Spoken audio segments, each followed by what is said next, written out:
पहले सवाल कौन सा है जो आपसे नहीं हुआ? 16 पहले 16 देखें। वैसे थोड़ी सी कोशिश करना, इधर बस करो भाई, बस करो, क्या चक्करों में पड़ा।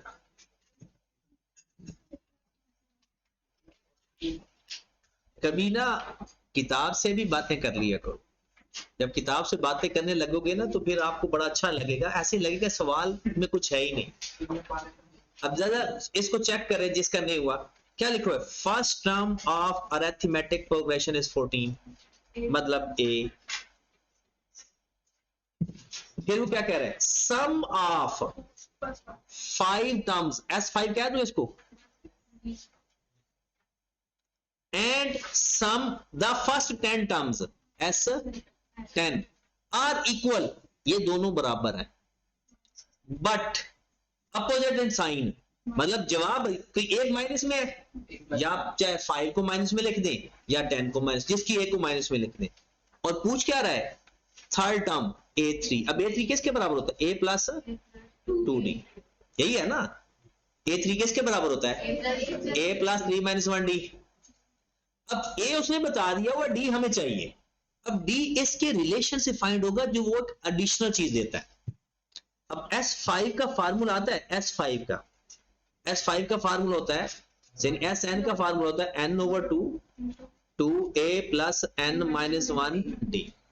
अगर S5 की हम बात करें तो n/5 n2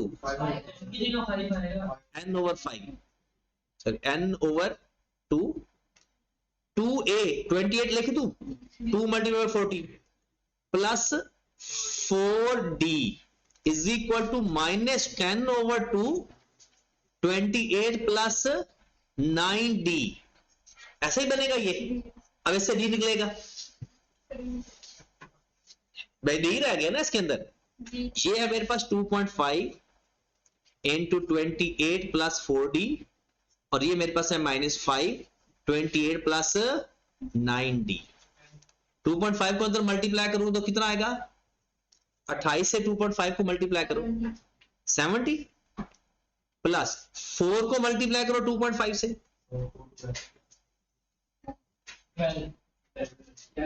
10d, -5 को अंदर मल्टीप्लाई करें 28 को 140 और -45। अब ये इधर आकर 55d हो गया, और ये उधर जाकर -210 हो गया। d जाकर उधर डिवाइड हुआ, -210/55, तो 5 पे डिवाइड कर दो तो नीचे आ रहा है 11 42 इसको एज इट इज ही रहने दो क्योंकि कैलकुलेटर ही आपका सारा जवाब निकाल देगा। अब वो उसने पूछा क्या है? A3 a plus 2d, a कितना है? 14 प्लस 2 इंटू -42 अपने कैलकुलेटर में पुट करें एज इट इज, तो देखें जरा जवाब कितना आता है। एज इट इज कैलकुलेटर में पुट करें 70 अच्छा, अगर आपने देखा आंसर के अंदर कि 70/11 कहीं भी नहीं है, एक आंसर फ्रैक्शन में है। आप ऐसा करें, क्वेश्चन के अंदर शिफ्ट प्रेस करें और वहां पर एक फ्रैक्शन का बटन होगा, वो प्रेस करें, उसको फ्रैक्शन में कन्वर्ट, मिक्स फ्रैक्शन में कन्वर्ट करके दे देगा। मतलब आपके कैलकुलेटर में भी वो फ्रैक्शन में भी चला जाता है, पॉइंट में भी चला जाता है, और जिसमें मर्जी चला जाए। और वैसे भी डायरेक्ट 11 का टेबल आता है, 11 को 6 से मल्टीप्लाई करें 66, बाकी बच गया 4 6 होल 4/11। अगला सवाल कौन सा कहा है आपने? 19 किसका सवाल है? हामिद का। से 19 में ना फिर वही बात, अंग्रेजी के अलावा सवाल के अंदर कुछ भी नहीं होता। हाँ चले कर लेते हैं। इसका ए कितना है? 3000 और डी कितना है? 1200 100। उसने कहा 25वें साल की पर मंथ सैलरी भी बताओ और 25 सालों की टोटल सैलरी भी बताओ। ये जो आपके पास डाटा गिवन है, ये साल का डाटा या पर मंथ का डाटा है? मंथ का। चले जी, ये हो गया मंथ का। पहले जब मैंने ए एन फाइंड किया तो फार्मूला लगा ए प्लस एन माइनस 1 डी। ए कितना आ गया 3000 प्लस 24 मल्टीप्लाइड बाय 100, ये आ गया 50। उसने भी पूछा है 25वें साल की पर मंथ, और ये डाटा भी पर मंथ है। ओके हो गया। फिर मैंने फाइंड किया S N, N over 2 A plus N minus 1 D. Direct लिख दिया मैंने सारा कुछ। ओके है, यही आएगा ना। इसका आंसर आपका कितना आया बताएं जरा।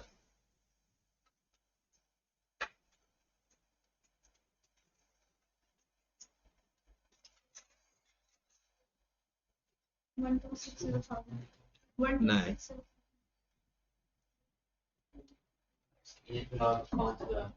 1,00,000।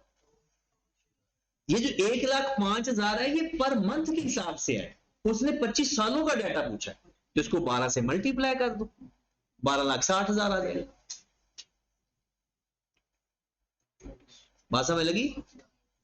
क्योंकि ऊपर वाला डाटा में क्यों 12 से मल्टीप्लाई नहीं किया? उसने 25वें साल की पर मंथ पूछी है, और ये इसमें पूछा 25 सालों का डाटा, तो आपने पर मंथ के हिसाब से फाइंड कर लिया पहले, उसको 12 से मल्टीप्लाई कर दो। या पहले सारा साल का डाटा भी बन सकता है, तब भी सवाल यही होता है। समझ लगी अब? चले जी आगे, अगला सवाल बताएं। 19 के बाद 22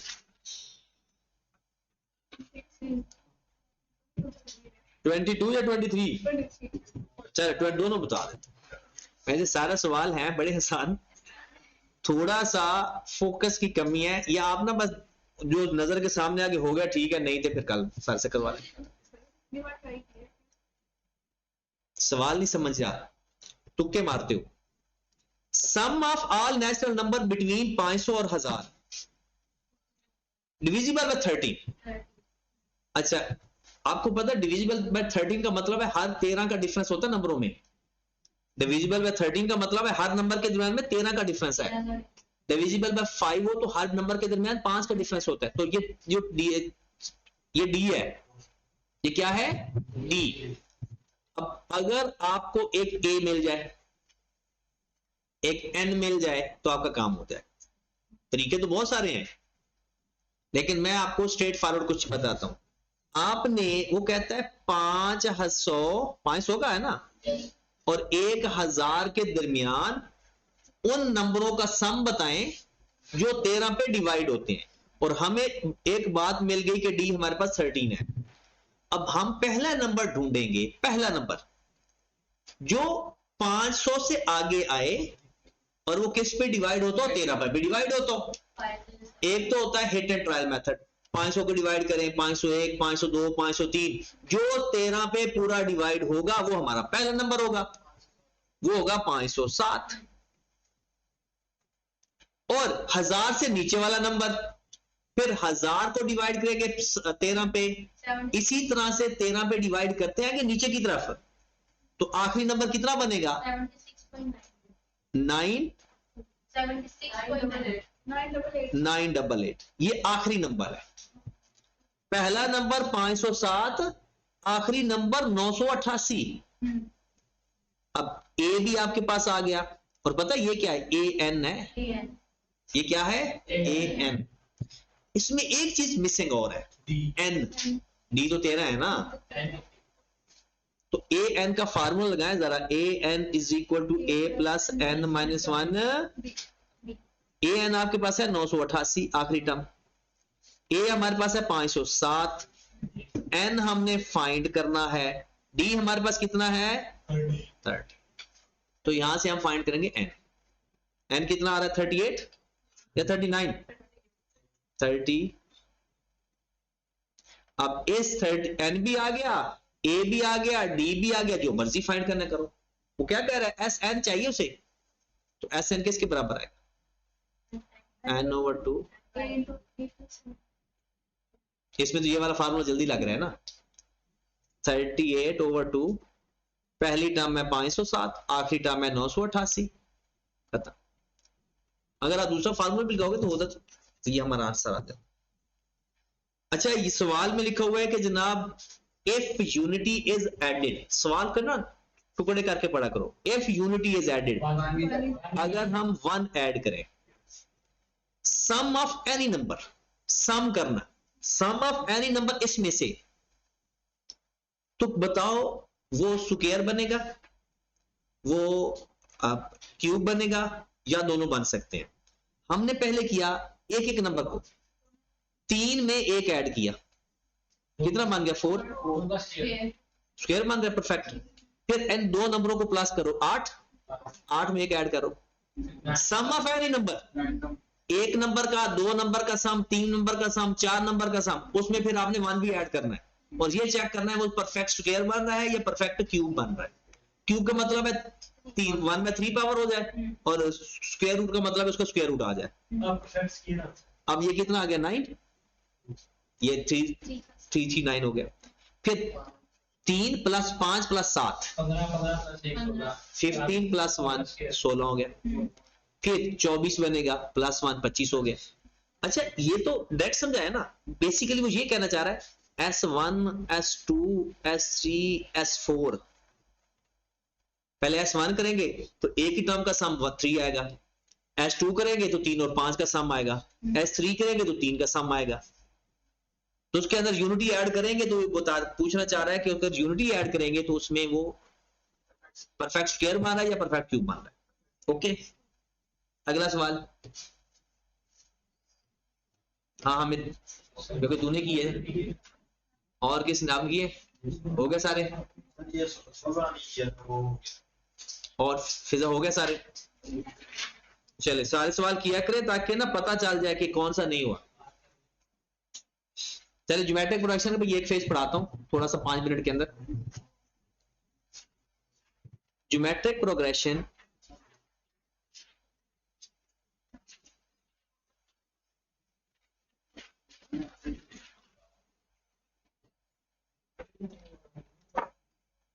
हर अगला नंबर मल्टीप्लाई या डिवाइड होके बनता है। हर अगला नंबर मल्टीप्लाई या डिवाइड। मिसाल के तौर पर पहला नंबर अगर हमारे पास 2 है, अगला 6 है, अगला 18 है, अगला 54 है, एंड सो ऑन। इसमें हर अगला नंबर कॉमन डिफरेंस बराबर नहीं है, इसका डिफरेंस बराबर नहीं है, इसकी कॉमन रेशियो बराबर है। कॉमन रेशियो फाइंड कैसे करते हैं, बिल्कुल वैसे ही बस करना रेशियो है 6 डिवाइडेड बाय 2 या 18 डिवाइडेड बाय 6 या 54 डिवाइडेड बाय 18। सबका आंसर अगर आप देखो तो 3 ही आएगा। तो 2 निशानियां, एक कॉमन रेशियो फिक्स होना चाहिए और सबका बराबर होना चाहिए। अगर कॉमन रेशियो चेंज है तो वो ज्योमेट्रिक प्रोग्रेशन नहीं हो सकता, वो ज्योमेट्रिक प्रोग्रेशन नहीं हो सकता। ओके, दूसरी बात, इसको डिनोट किया जाता है आर से। कैसे डिनोट किया जाता है, आर से। तीसरी बात, इसकी पहली टर्म वही ए ही होती है। इसमें अगर आपने कोई भी टर्म फाइंड करनी हो, जैसे ये तो पहली टर्म है 2, दूसरी टर्म है 6, तीसरी टर्म 18, अगली टर्म 54, उससे अगली टर्म 3 से मल्टीप्लाई करके कहते हैं आपने कोई भी टर्म फाइंड करनी है तो ये फार्मूला अपने पास रख लें, ए आर की पावर n माइनस 1, ए आर की पावर n माइनस 1।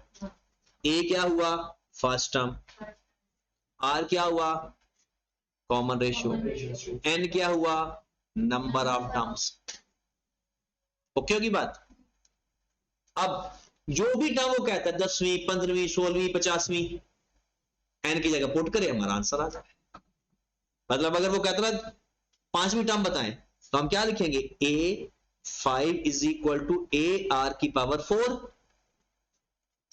ए हमारे पास है 2, आर हमारे पास है 3, 3 की पावर 4 कर दें। अब 3 की पावर 4 जो भी आंसर आएगा उसको 2 से मल्टीप्लाई करेंगे, हमारी 5वीं टर्म कितनी आ गई, 162। मतलब कोई भी टर्म आप फाइंड करना चाहते हो ये उसका फार्मूला है। अब पेपर में क्या होगा, इसकी एप्लीकेशन आएगी, वो आपको ए एन देकर, आर और एन देकर ए पूछ सकता है, ए आर और ए एन देकर एन पूछ सकता है। मतलब इन चार चीजों में से चार चीजें इसके अंदर, ए एन, ए आर और एन, तीन चीजों की इंफॉर्मेशन देकर हमसे चौथी चीज पूछ सकता है। ठीक होगी बात। इसमें फिर वही बात, वो कहता है कि आपके पास ना फिफ्थ टर्म है 32 और 12th टर्म है 2048। कहते हैं बताओ इसकी फर्स्ट टर्म क्या होगी, इसका आर क्या होगा, इसकी 8th टर्म क्या होगी। ऐसा सवाल हमने उसमें भी किया है। yes. पहले बताओ क्या फाइंड करूं, ए आर, आर उसमें पहले डिफाइन करते थे ना, इसमें पहले क्या फाइंड करेंगे, ए आर। बड़ा शॉर्टकट तरीका बताऊंगा, मैथ वाले तरीके नहीं बताऊंगा जो आपने एफएससी में पढ़ के आए, डायरेक्ट आर बताने लगा। A12 over A5 whole power 1 over 12 minus 5, ये आर आ जाएगा। A12 divided by A5 whole power 1 over 12 minus 5, आग पर डायरेक्ट आर आ जाएगा। A12 कितना है आपके पास, 2048 divided by 32 whole power 1 over 7, आगे बाद आर आ जाएगा।